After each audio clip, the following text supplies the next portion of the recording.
Mag-graduate tayo na sunod year ko. And ako pa on is DSPA. Since pa ako na ako sa DSPA, dahan-dahan ako tudot nga paon sa mga market, paon sa Kusganak.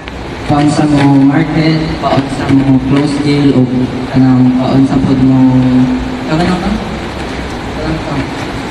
Confident. Promote sa product o yung istorya sa kabangan na natin. Ako, lawan ng good tayo kung magpagkatawag ko. Ikaw lawon dyan na kayo siya. Ibaan ko basta mga istorya ko sa kabangan. Maragay mong judge siya sa ako. Pero okay lang ko. Para man ko niya sa ako. And si Papa, kitabangan ng good pa na niya paon sa mo.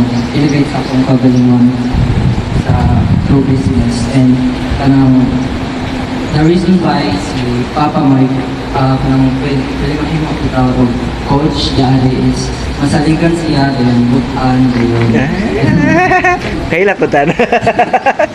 masaligan din butan yun kanang pansaon loyal kayo siya sa RBP bitaw pero katong times na down na ay pa ng pandemic na down din kayo sa Papa so na down siya. Pero paano gyapon siya? Loyal gyapon siya sa RTP so wala siya ipangitang laing kumpanya kundi RTP na tinapon. Pero ay, di ba devoted? Kanang pan siya, devoted kayo na siya sa pagtimo atong sa mga estratehiya niya o kanang training series na iyakang ipang trabaho ato and katong Website, system. Website niya. Nakita ko na po ako sa nag ng mapunta, o magkadlawon ay magmakaragapon siya, magpapagyapon lang para makagaan ka sa mga magkuhan na gusto ma-apply sa akin. And ito kung paano ka ito, nanatay ko galingan ko dahil mga website, kung nanatay ang system sa ako na napasa ko. Di na mo tingog. Di na matingog eh. Sige nak, try.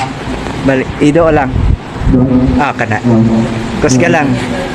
Kana po panaw usap pa si Papa kay na siya isa to get fit bitaw and wala pa ito may manang panang yan basta nakakakilis lanan okay ra kayo and ang ilahang leadership towards everyone so certificate kayo ko karon na nakay ang akahan diba isa ko ang isa ko asa karon na nalang